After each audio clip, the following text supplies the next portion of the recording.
Welcome to I dream. నేను మీ సురేఖ. ఇవాళ మనతో పాటు ఒక స్పెషల్ గెస్ట్ ఉన్నారు. హెల్త్ టిప్స్ అయినా, హోమ్ టిప్స్ అయినా, ఎలాంటివైనా సరే మనందరికీ నచ్చేలాగా, మనందరం ఆచరించేలా చెప్తూ ఉంటారు వనజ రామశెట్టి గారు. వారి వాళ్ళ మనతో ఉన్నారు. మంచి మంచి టాపిక్స్ నేను తెలుసుకొని మీకు తెలియజేస్తాను.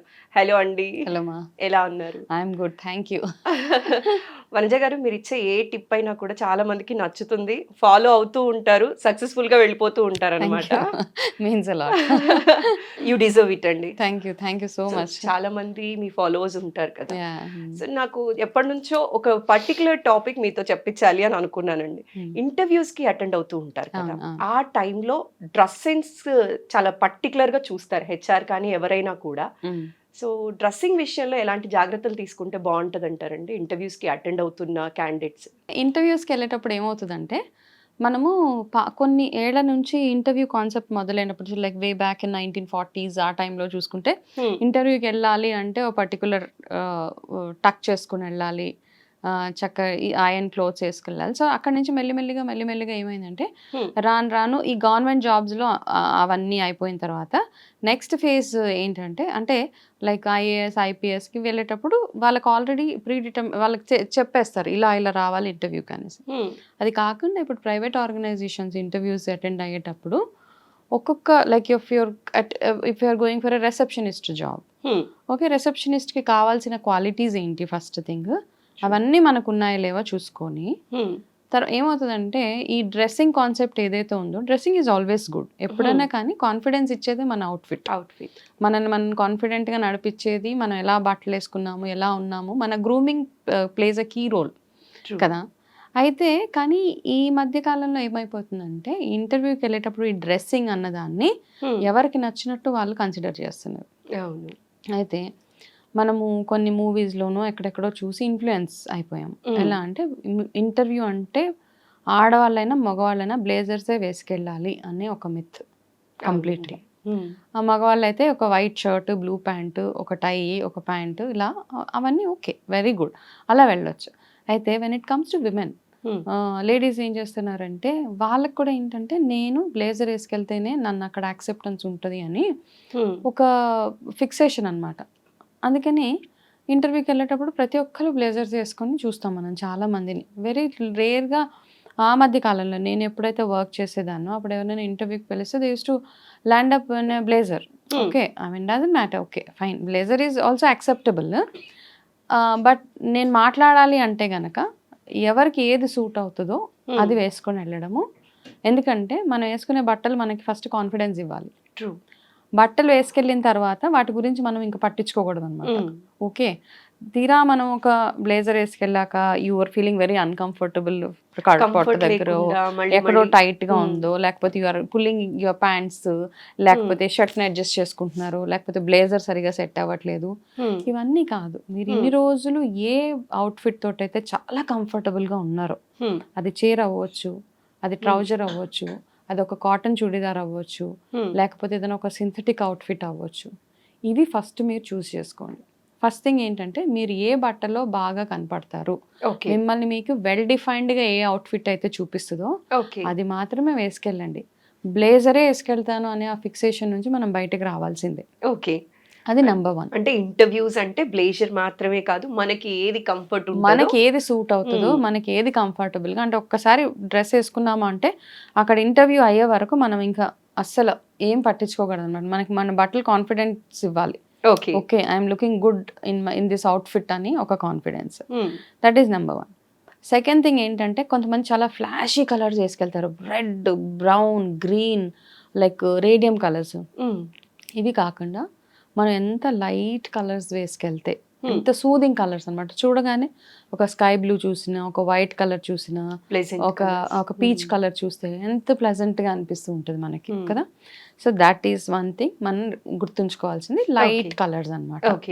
అండ్ డిజైన్స్ కూడా పెద్ద పెద్ద ఫ్లవర్స్, లేకపోతే ఫ్లాషీ కలర్స్ డిజైన్స్, ఇలాగా గోవా టైప్ డిజైన్స్, అలాంటివి కాకుండా లైట్ చిన్న స్ట్రైప్స్ అనమాట. మన హెయిర్ లెంత్ అంతా, మన జుట్టు ఎలా అయితే ఉంటుందో అది సన్న సన్న లైన్స్ ఉన్న అవుట్ఫిట్స్ ఉంటాయి కదా, అట్లాంటి అవుట్ఫిట్స్ వేసుకోవడము అవి. అండ్ మీరు ఒకవేళ చూడీదార్ వేసుకుంటుంటే మేక్ షూర్ మీ దుపట్టా మనం ఏం చేస్తాం అంటే దుపట్టాని ఊరికే అడ్జస్ట్ చేసిస్తూ ఉంటారు చాలా మంది అమ్మాయిలు ఇంటర్వ్యూస్కి వచ్చినప్పుడు ఆ దుపట్టా మీద ఉంటుంది ఫోకస్ అంతా.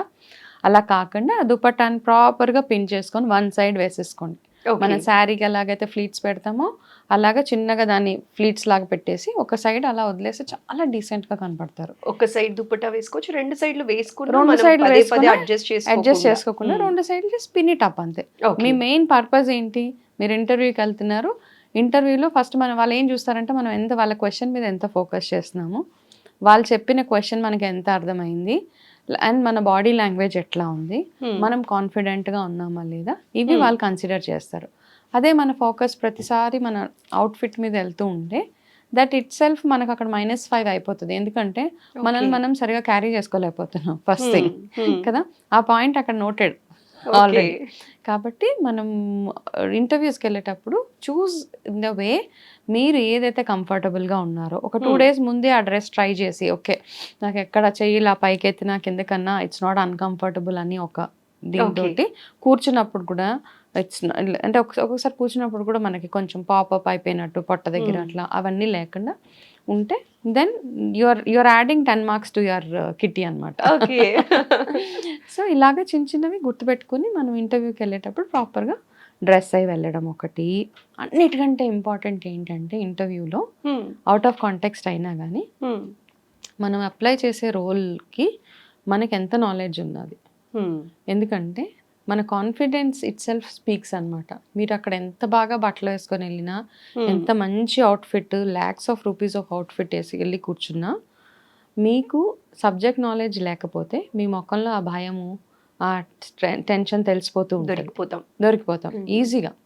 కాబట్టి ఫస్ట్ మీరు ఏ రోల్కి అయితే అప్లై చేశారో దానికి సంబంధించిన జాబ్ నాలెడ్జ్ మీకుంది, దానికి సరైన క్వశ్చన్స్ ఏవైతే అడుగుతారో దానికి ఆన్సర్ చేసే అంత కెపాసిటీ మీలో ఉంది అన్నప్పుడు ఆటోమేటిక్గా మీ పోస్చర్ స్ట్రైట్ అలా ఉంటుంది, కాన్ఫిడెన్స్ ఉంటుంది కూర్చున్నప్పుడు అది. అండ్ మనం వేసుకెళ్ళిన అవుట్ఫిట్కి తగ్గట్టుగా మనం కూర్చోవడం కూడా ఒక స్కిల్ అనమాట.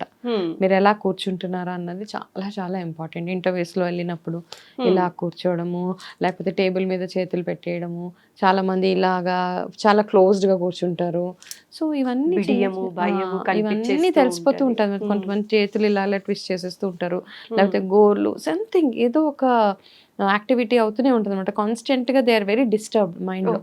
కాబట్టి ఆ టెన్షన్ అంతా, లేకపోతే కాలు ఊపేస్తూ ఉంటారు. ఇవన్నీ అబ్జర్వ్ చేసి ఓకే ఒక పర్టికులర్ ఇంటర్వ్యూకి వెళ్ళినప్పుడు ఒక కంఫర్టబుల్ పొజిషన్లో కూర్చొని చేతులు just keep your hands like this and SIT and talk అంతే. అంటే ఫస్ట్ టైం ఇంటర్వ్యూకి అటెండ్ అవుతున్న వాళ్ళలో అయితే ఈ భయాలు ఎక్కువ ఉంటాయండి. అది కొంచెం ఏమైనా టిప్స్ ఇస్తారా?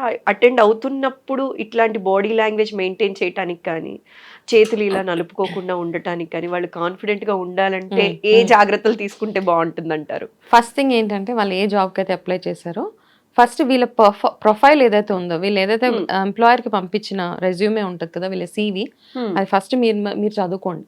చాలా మంది యంగ్స్టర్స్ చేసేది ఏంటంటే వాళ్ళ ఫ్రెండ్ చేశారు కాపీ పేస్ట్, లేకపోతే ఇంటర్నెట్లో ఫార్మాట్స్ చూసి కాపీ పేస్ట్ చేసి డౌన్లోడ్ చేసేసుకుంటూ ఉంటాం. కాకపోతే నా సజెషన్ ఏంటంటే ఫస్ట్ మీ రెజ్యూమే ఏదైతే ఉందో మీ అంతటి మీరే ప్రిపేర్ చేసుకోండి. అది మీరు రాస్తూ ఉన్నప్పుడు, మీరు ప్రిపేర్ చేసుకుంటున్నప్పుడు మీకు తెలుస్తుంది నేను నిజంగా రాస్తున్నానా, నాకు తెలిసిందే అందులో మెన్షన్ చేస్తున్నానా లేదా. ఆ చేసినప్పుడు దానికి రిలేటెడ్ క్వశ్చన్స్ మిమ్మల్ని అడుగుతారు. ఫ్రెషర్స్ని అడిగే క్వశ్చన్స్ అంతా ఫస్ట్ థింగ్ ఏంటంటే ఫ్రెషర్స్ జాబ్ ఇంటర్వ్యూకి వెళ్ళినప్పుడు మీ రెజ్యూమేలో మీరు ఏదైతే రాశారో దానికి సంబంధించిన క్వశ్చన్సే మోస్ట్లీ అడుగుతారు. ప్లస్ మీరు ఏదైతే గ్రాడ్యుయేట్స్ ఎక్కడి నుంచి అయితే మీరు మేబీ దాని ఇంజనీరింగ్లో మీరు ఏ స్పెషలైజేషన్ చేశారో దానికి రిలేటెడ్ క్వశ్చన్స్ మాత్రమే మిమ్మల్ని ఫస్ట్ అడుగుతారు. కాబట్టి ఆ సబ్జెక్ట్ నాలెడ్జ్ పెట్టుకుని వెళ్ళడము చాలా చాలా ఇంపార్టెంట్. అదొకటి. తర్వాత ఏంటంటే మీరు వేసుకెళ్ళే అవుట్ఫిట్ కానీ, మీరు కూర్చునేటప్పుడు ఏం టెన్షన్ పడకండి. ఎందుకంటే దట్స్ యువర్ ఫస్ట్ జాబ్. ఒక ఇంటర్వ్యూకి వెళ్ళినప్పుడు ఫస్ట్ ఇంటర్వ్యూ ఎవరికైనా టెన్షన్ ఉంటుంది. ఆ ఇంటర్వ్యూ కూడా టెన్షన్ లేకుండా వెళ్ళమని చెప్పను. చాలా మందికి టెన్షన్ ఉంటుంది అనమాట. కాకపోతే ఫస్ట్ జాబ్ కాబట్టి దట్స్ అ లెర్నింగ్ ఎక్స్పీరియన్స్. ఆ టైంలో మీకు జాబ్ వచ్చినా రాకపోయినా అట్లీస్ట్ ఒక ఎక్స్పీరియన్స్ అయితే గెయిన్ చేస్తారు. ఓకే, అవును. ఇంటర్వ్యూకి వెళ్తే ఇలా ఉంటుంది నాకు అని. సెకండ్ ఇంటర్వ్యూ ఈజీ అయిపోతుంది మనకి. ఓకే. సో ఈ చిన్న టిప్స్ మీరు ఏమైతే రాసారో అది నాలెడ్జ్ మీరు అంటే గుర్తుపెట్టుకోండి. సో ఈ పలానా పాయింట్స్ నేను అందులో మెన్షన్ చేశాను. సో వీటి మీద కనుక నన్ను క్వశ్చన్స్ అడిగితే రీడింగ్ బుక్స్ అంటాం మామూలుగా. Okay, reading books, watching movies, surfing net, books చదువుతావు? సర్ఫింగ్ నెట్ ఇలా రాస్తారు. లేదు వాళ్ళు ఏ లాంగ్వేజెస్ మీద వర్క్ చేశారో as an engineer, software engineer అయితే ఏ లాంగ్వేజెస్ మీద వర్క్ చేశారు అవి అడుగుతారు. వాళ్ళు లేకపోతే ఏ ప్రాజెక్ట్స్ చేశారు, లేకపోతే ఇంటర్న్షిప్ ఏ కంపెనీస్లో చేశారు, ఇవన్నీ అడిగినప్పుడు మేబీ ఆ ఇంటర్న్షిప్ చేసిన కంపెనీ గురించి కాస్త మాట్లాడగలగాలి. వాళ్ళు చేసిన ప్రాజెక్ట్ ఎంత ఇంపాక్ట్ అయింది అది మాట్లాడగలగాలి. వాళ్ళు చేసిన ప్రాజెక్ట్ ఇంటర్న్లో ఉన్నప్పుడు వాళ్ళు చిన్న చిన్న ప్రాజెక్ట్స్ హ్యాండిల్ చేస్తారు కదా, ఆ ప్రాజెక్ట్స్ వల్ల ఎన్ని బెనిఫిట్స్ అయినాయి, ఎంత కాస్ట్ సేవింగ్ అయింది, ఇట్లాంటి చిన్న చిన్నవి నంబర్స్ అనమాట. బేసిక్గా మాటల కంటే కొన్ని నంబర్స్ చెప్పగలగాలి. ఫర్ ఎగ్జాంపుల్ నేను పలానా కంపెనీలో ఇంటర్న్ చేసినప్పుడు ఆ కంపెనీలో ఇంత ప్రాఫిట్ ఉంది, మార్కెట్ షేర్ ఇంత ఉంది, వాళ్ళ లీడింగ్ మార్కెట్లో వాళ్ళ ర్యాంకింగ్ ఈ ప్లేస్లో ఉంది, ఇట్లాంటి చిన్న చిన్న స్టాటిస్టిక్స్ చెప్తే అవతల వాళ్ళకి okay they are good with their numbers అన్న ఒక. ఇప్పుడు అన్ని నంబర్సే, మేట్ బి టెలికామ్ అవ్వచ్చు లేదా ఎనీ ఆ సాఫ్ట్వేర్ అవ్వచ్చు, ఎవ్రీథింగ్ ఈజ్ నంబర్స్ అనమాట. మీరు ఎంత నంబర్స్ మాట్లాడితే మీకు అంత నాలెడ్జ్. వొకాబులరీ కాదు అక్కడ చూసేది, నంబర్స్ చూస్తారు. For example telecom. So telecom ఇంటర్వ్యూకి వెళ్ళినప్పుడు ఏ టెలికామ్లో ఏది లీడింగ్లో ఉన్నది, ఎంతమంది సబ్స్క్రైబర్స్, రోజుకి ఎన్ని సేల్స్ అవుతున్నాయి వాళ్ళకి, ఎంతమంది డ్రాప్ అయిపోతున్నారు, ఎక్కడెక్కడ నెట్వర్క్ ఉన్నది. సో ఈ చిన్న ఇన్ఫర్మేషన్ మనం క్యారీ చేసుకుని వెళ్తే ఓకే వాళ్ళు తెలుసుకొని వచ్చారు, జాబ్ మీద ఇంట్రెస్ట్ ఉంది అనే ఒక ఇంప్రెషన్ మనము క్రియేట్ చేయగలుగుతాం. సో ఈ చిన్న చిన్న టిప్స్ మనం మైండ్లో పెట్టుకుంటే you will be really successful. Okay, thank you so much అండి. ఎందుకంటే చాలా మంది ఇంటర్వ్యూకి వెళ్తున్నప్పుడు వాళ్ళ డ్రెస్సింగ్ స్టైల్ కానీ ఎలా మెయింటైన్ చేయాలో కొన్ని కన్ఫ్యూజన్స్ ఉంటాయి కదా, ఆ కన్ఫ్యూజన్స్ అన్ని కూడా ఇవాళ చాలా క్లియర్ గా అర్థమయ్యేలా చెప్పారు. ఆ కన్ఫ్యూజన్స్ అన్ని పోయేలాగా మాట్లాడారండి. Thank you so much. Welcome అమ్మా.